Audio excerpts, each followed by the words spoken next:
selamat datang di Diet Mukbang. Kali ini kita sudah sampai di edisi yang ke-22, Diet Mukbang edisi yang ke-22. Kita mau bahas apa ya hari ini? Hari ini kita mau bahas tentang motivasi diet ya. Oke, sekarang sebelum kita membahas masuk ke materi yang ke-22, kita mau bahas makan saya apa hari ini ya. Ini makan versi wong deso ya teman-teman ya. Saya hidup di kaki Gunung Merapi, bener-bener wong deso, bener-bener wong gunung gitu ya, di daerah Klaten gitu ya. Jadi semua makanan saya mungkin akan berbeda dengan para diet para influencer diet yang lain ya, karena memang makan saya seadanya, apa adanya, yang ada di kebun ya dipetik, apa yang murah, apa yang musimnya, apa yang sedang musim.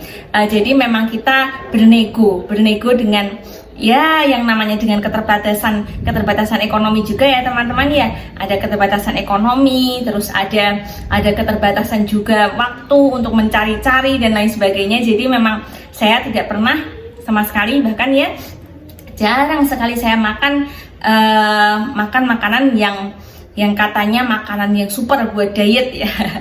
Atau mungkin misalnya ini loh bagus buat diet, ini buat diet ya. Tapi kalau seandainya kita tidak mampu ya kenapa harus dipaksa gitu ya. Jadi kita mencari alternatif yang lain yang sekiranya kita mampu, yang sekiranya secara ekonomi kita bisa, secara tenaga waktu kita juga bisa ya. Jadi diet itu tidak perlu harus mengikuti mungkin Anda atau kamu yang mungkin ini ya, mungkin ya punya uang yang lebih atau secara ekonomi lebih tinggi gitu ya. Ya monggo silahkan, semua makanan diet mungkin bisa Anda beli dengan mudah gitu ya. Tapi kalau untuk kami, orang-orang yang dengan keterbatasan ekonomi sedang ke bawah, itu akan kesulitan untuk menemukan makanan-makanan yang bagus buat diet seperti yang diiklankan di sosial media itu ya. Nah, jadi apa yang ada saja, oke? Nah, di sini ada kacang tanah, di sini ada ubi jalar, telo ya. Kemudian di sini ada bayam sama kacang, ya lagi musim ya kacang panjang. Kemudian di sini ada telur, proteinnya, ada ayam, terus ada kentaki. Oh, ada kentaki Mbak. Nanti saya jelaskan ya. Nah, kemudian di sini cemilan kita ada apa ya? Cemilan khas Klaten ini ya. Apa ini? Cookies. Oke, cookies dengan coklatnya. Kok boleh ya Mbak ya makan? Boleh? Kenapa tidak boleh? Boleh teman-teman ya, asal teman-teman sudah mencukupi semua kebutuhan nutrisinya, teman-teman bisa mengkonsumsi makanan yang teman-teman suka. Ini untuk rasionalnya, untuk mengisi rasionalnya, ini untuk mengisi emosi kita. Jadi ketika kita makan makanan yang bernutrisi, memang secara emosi kita akan mengatakan ini nggak enak, semua makanan-makanan ini nggak enak. Apalagi makanan protein ini kita makan dikit aja nanti udah kenyang. Makan sayur sebanyak ini kita udah kenyang ya. Secara emosionalnya, emosi kita kan manusia kan ini ya, makhluk emosi, makhluk emosional, makhluk emosi ya maksudnya ya. Yang sudah pernah baca bukunya Daniel Goleman ya. Ini kita manusia kita makhluk emosi. Jadi apa yang ada di hadapan kita itu emosi dulu yang akan bekerja gitu ya. Jadi ketika teman-teman menghadapi makanan-makanan secara nutrisi itu, emosi kita akan bilang gak enak, gak usah dimakan gitu ya. Enakan mana? Enakan ini, emosi ya. Emosi ini jelas dia akan bilang apa? Enak jelas, karena emosi itu taunya emang enak gak enak ya. Enak gak enak. Tapi kalau secara rasionalnya ada petir ya. Oke. Nah, secara rasionalnya Allahumma la taqulna bi ghadabika wa la tuhlikna bi adabika wa afina qabla dzalik. Oke. Nah, secara rasionalnya ketika kita makan makanan yang bernutrisi itu benar-benar kita harus olah secara rasional dalam otak kita bahwa tubuh kita itu butuh. Jadi bukan karena enak nggak enak, tapi karena butuh atau tidak butuh. Berarti teman-teman sudah pakai rasional. Jangan sampai rasional kita itu, jangan sampai emosi kita itu akan membajak si rasionalnya terus menerus dong ya. Ya rasionalnya dipakai, rasionalnya lebih dipakai, kemudian secara emosionalnya juga dikasih makan. Nggak apa-apa, secara emosi kita makan seperti ini, it's okay, nggak masalah ya. Lagi pula kalau seandainya teman-teman sudah cukup nutrisi, teman-teman mau ambil ini walaupun ini jumlahnya ada 5, nanti makan satu aja sudah cukup kenyang, karena yang bikin kenyang itu bukan obat-obatan, bukan produk apapun ya teman-teman ya. Yang bikin teman-teman bisa kenyang dan sukses dietnya itu adalah nutrisi, karena kebanyakan dari kita memang makannya masih kurang nutrisi sayang ya, apalagi protein ya. Oke, sekarang kita sudah masuk di edisi yang ke-20. Kita mau bahas apa ya? Kok 20? 22. Oke, 22 ya. Nah, sekarang kita akan bahas tentang kita mau bermotivasi aja ya. Mau ngicip-ngicip apa ya? Mau ngicip ini telur. Oke. Sebenarnya tadi saya sudah makan ini ya. Saya sudah makan sayurnya. Saya kalau masak sayur itu banyak banget, jadi satu keluarga semuanya makan sayur ya. Saya tidak membiasakan untuk jajan di luar sama sekali. Jarang banget, kalau nggak terpaksa banget, kami jarang sekali makan di luar. Jadi setiap hari saya masak, ya, setiap hari saya masak untuk keluarga. Jadi anak-anak itu ya suka makanan saya, suka makanan ibunya. Tiap sarapan ya jarang sekali saya beli sarapan di luar. Nanti saya bikin sendiri, makan siang, makan sore, itu semuanya anak-anak ya makan sesuai dengan nutrisi mereka. Ada sayur, ada protein, ada karbohidrat. Oke. Nah sekarang hari ini kita mau bahas tentang kenapa sih kebanyakan orang kok banyak yang gagal diet gitu ya. Kenapa ya? Ya, karena salah satunya ini kita mau bahas di sini ya. Salah satunya karena teman-teman masih merasa teman-teman dalam kondisi sehat, masih merasa teman-teman baik-baik saja. Ya, padahal sebetulnya jika teman-teman dalam kondisi overweight, kelebihan berat badan atau obesitas, itu teman-teman harus mau mengakui dulu. Yang pertama kali kenapa teman-teman harus diet, yang pertama kali teman-teman harus akui adalah teman-teman dalam kondisi tidak baik-baik saja, teman-teman dalam kondisi sakit ya.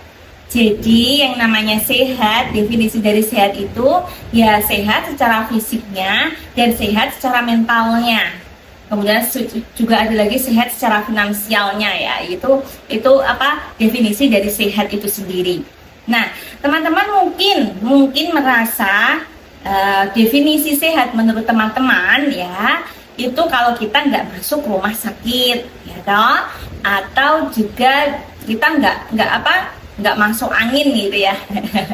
Padahal sebenarnya kalau teman-teman mau mengakui tubuh teman-teman itu selalunya nomor satu apa ya? Biasanya kalau kok Mbak Dari tahu kan Mbak Dari nggak gemuk. Saya kan pernah gemuk juga. Saya pernah gemuk sampai segede ini ya. Nah apa yang saya rasakan waktu saya gemuk dulu itu adalah secara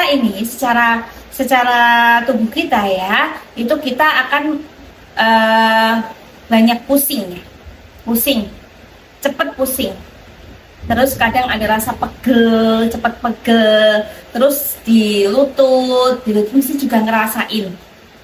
Nah kemudian ada lagi juga yang lemes, tahu-tahu kayak hangout kayak ini loh, blackout gitu, kayak mau berdiri tuh burung-burung gitu ya rasanya. Nah tapi semua orang kan beda-beda ya. Terus tekanan darah kita juga sudah mulai meninggi, makin tua kita darahnya makin tinggi ya kan, tekanan darahnya makin tinggi. Nah itu sebenarnya sudah menjadi sinyal tubuh itu sudah dalam kondisi mengeluh ya teman-teman ya. Padahal sekarang berbedanya dengan sekarang, saya dalam kondisi yang ideal itu saya sama sekali tidak pernah merasakan yang namanya tubuh saya mengeluh gitu ya. Misalnya pusing sudah jarang banget, hampir 5 tahun ini nggak pernah ngerasain pusing. Kemudian kalau seandainya sakit kena virus ya tetap kena, tapi cuman nggak separah yang dulu gitu ya. Dulu kan sampai yang masuk angin, sampai yang beberapa hari. Tapi kalau sekarang tubuh tuh kayak menyerang virusnya tuh kayak lebih cepet gitu ya. Dalam paling cuma 2 hari sudah sembuh gitu ya. Itu pun nggak sampai yang demam, nggak sampai yang flu atau pilek gitu ya, nggak sampai. Paling cuma badannya lemas, terus nanti dipakai buat istirahat, sudah 2 hari tanpa minum obat ya. Kemudian yang saya rasakan juga ketika saya ideal itu kondisi tekanan darah saya juga sudah mulai menurun. Dulu yang pernahnya itu di angka 100-an lebih, 190, 100 gitu ya. Sekarang sudah sampai di angka 65, 70 gitu ya. Nah, per bawahnya ya itu dalam kondisi jantungnya istirahat. Yang atasnya memang sudah dulu saya masih normal, maksudnya dalam keadaan normal ya 120 lah. Paling tinggi 120. Yang tingginya saya ada di per yang bawahnya pas keadaan istirahat. Nah, sekarang kemudian yang kedua, secara emosionalnya teman-teman, kemungkinan ketika dengan ini ya dalam kondisi obesitas atau kelebihan berat badan itu secara emosionalnya teman-teman jadi gampang banget kepancing, gampang banget emosi, gampang banget marah-marah, gampang banget tersulut oleh umpan-umpan yang membuat kita jadi marah gitu ya. Itu gampang banget. Dan itu sesuatu yang susah banget kita kontrol karena memang itu berpengaruh karena kegemukan kita itu, lemak yang beredar terlalu banyak di dalam tubuh kita itu memang berpengaruh pada hormon stres kita, mempengaruhi hormon stres kita. Jadi mau kita pakai ilmu apapun, ilmu menenangkan diri, ilmu tentang tentang mengatasi emosi sekalipun, kita akan tetap kesulitan menangani emosi kita sendiri. Kadang kita gampang ngamuk-ngamuk ya kan, gampang tersulut gitu ya. Nah, itu sebenarnya yang kita lawan itu bukan kemarahan diri kita ya. Walau kita sudah membaca Al-Qur'an, sudah mengucapkan ta'awud gitu ya, tetap saja ini masih nafasnya tuh marahnya tuh terlalu over banget. Itu yang saya rasakan ketika saya dulu masih gemuk ya, masih obesitas, masih kelebihan berat badan. Nah, kemudian yang ketiga juga kontrol makan kita jadi susah banget mengendalikan yang namanya kontrol makan. Itu nggak tahu kenapa, tapi itu juga berpengaruh, lemak kita itu juga berpengaruh ke kontrol makan kita karena kondisi insulin kita yang sudah menolak ya, resistensi insulin. Jadi kita akan selalu membutuhkan yang namanya karbohidrat. Kita akan ngiler sama yang namanya karbohidrat ya, untuk menaikkan gula kita, terus dianjlokin lagi, naikin lagi gitu ya. Nah, itulah kenapa kita sering merasakan sensasi ngidam.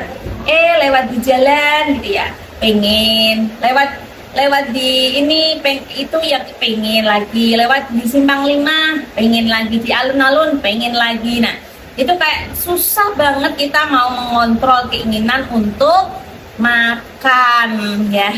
Jadi kadang yang kita lawan itu bukan karena kita itu nggak bisa nahan makan. Jadi yang kita lawan saat kita kegemukan atau obesitas itu adalah hormon kita. Jadi yang ada di dalam diri kita ya, sel-sel yang ada di dalam tubuh kita itu semuanya tidak mendukung kita untuk mengontrol makan. Jadi mereka semua ya, yang namanya sel itu kan juga juga butuh makan ya. Nah, karena kondisi insulinnya terlalu over atau sudah menolak untuk menurunkan gula darahnya lagi ya, itu ya otomatis sel-selnya ya akan minta jatah makan terus gitu, kayak nggak ada rasa puasnya. Kalau sel sudah berbicara kan kita nggak bisa menolak lagi, wong yang butuh makan itu kan sel-sel tubuh kita kan.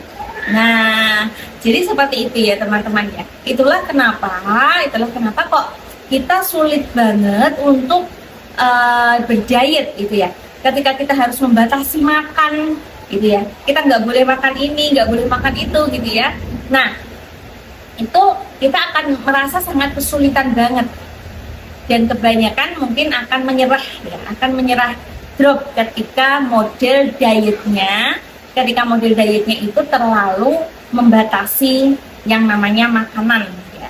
Jadi dari pola yang dengan apa-apa semuanya masuk ya, semuanya masuk, gorengan masuk, makanan manis masuk, minuman manis masuk, terus tiba-tiba jenengan dapat diet yang disuruh nyetop semuanya. Nah, itu kemungkinan tubuh jenengan akan mengalami perlawanan, karena yang jenengan lawan itu adalah hormon jenengan. Hormon jenengan masih belum bisa menyesuaikan kondisi di mana Anda tidak makan makanan yang dia perlukan setiap harinya. Nah, makanya ketika jenengan diet, triknya adalah tetap makan biasa ya, tetap makan seperti biasa. Nah, jenengan mulai dari pengaturan jadwal makannya dulu, itu akan lebih baik daripada jenengan memulai dengan pembatasan makan. Dibatasi makannya dulu, nggak boleh makan ini, nggak boleh makan itu. Kalau saya agar tubuh kita nggak melawan, nggak mengalami perlawanan yang dahsyat atau yang kuat banget sehingga kita kewalahan, itu lebih baik teman-teman mengatur jadwal makannya dulu aja. Jadwal makannya diatur, misalnya yang dulu sudah saya sebutkan di diet mukbang sebelumnya ya. Pengaturan makannya yaitu jam sarapan, terus dijeda 4 jam, terus jam makan siang dijeda 4 jam, kemudian jam makan sore atau jam makan malam, monggo silahkan. Kemudian teman-teman tidak makan sampai jam makan pagi seperti yang kemarin. Nah, itu akan jauh lebih baik dengan porsi makan yang seperti biasa ya, dengan porsi makan yang seperti biasa dan makannya juga biasa. Itu akan berguna untuk menyetabilkan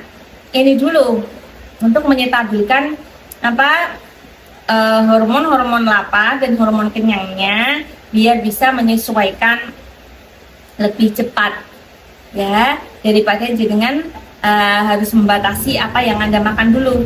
Itu biasanya kemungkinan gagalnya akan lebih banyak lagi ya, akan lebih kuat lagi kemungkinan gagalnya.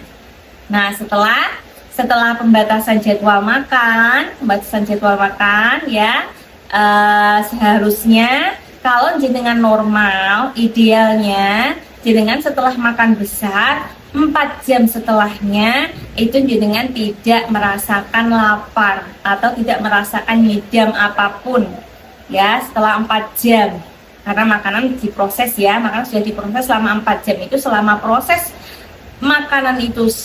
makanan itu diproses, seharusnya jenengan tidak merasakan lapar sampai 4 jam. Kenapa kita sering kali merasakan kalau kita obesitas atau kita kelebihan berat badan, terus kita kok ngerasain lapar terus ya? Itu ya karena hormon-hormon yang ada di dalam tubuh jenengan masih belum bekerja dengan maksimal. Okay? Hormon-hormon diet itu apa aja sih? Ada hormon kenyang, ada hormon lapar, ada hormon insulin, ya ada hormon kortisol, ada hormon stresnya. Nah, itu yang mempengaruhi kondisi kenyang atau tidaknya teman-teman, yang akan mempengaruhi berhasil tidaknya diet teman-teman gitu ya. Jadi keempat hormon ini distabilkan dulu dengan keteraturan jadwal makan, jadwal minum, itu lebih diteraturkan dulu daripada teman-teman harus membatasi makan ini makan itu, kan ya malah jadi pusing ya nanti ya tubuhnya ya. Oke. Jadi sekian video dari saya, mudah-mudahan bermanfaat ya teman-teman ya. Untuk teman-teman yang sedang menjalani diet, terus semangat ya. Ingat bahwa lemak itu tidak bisa diturunkan dalam 1 bulan, 2 bulan, atau bahkan 3 bulan saja ya. Tergantung komposisi tubuh jenengan ya. komposisi tubuh orang beda-beda, oke. Jadi lemak itu untuk bisa turun, benar-benar yang turun lemak itu mungkin teman-teman akan membutuhkan waktu berbulan-bulan. Jadi jangan pernah berhenti untuk mengatur pola hidup. Dengan ketika diet, niatnya adalah jenengan mau mengatur pola hidup. Jadi pola hidup jenengan mau jenengan rombak. Yang namanya pola itu sudah adalah keteraturan. Jadi keteraturan hidup yang kemarin hidup jenengan yang amburadul ternyata menyebabkan jenengan kelebihan berat badan atau obesitas. Sekarang mulai jenengan tata. Jadi ketika polanya diatur, nanti akan berdampak pada apa? Pada tubuh yang ideal dengan sendirinya. Oke teman-teman, jangan lupa like, comment, dan subscribe video ini untuk mendapatkan video yang lebih bagus lagi, pencahayaan, lighting, dan suara-suara yang lebih tajam lagi. Yuk, bye!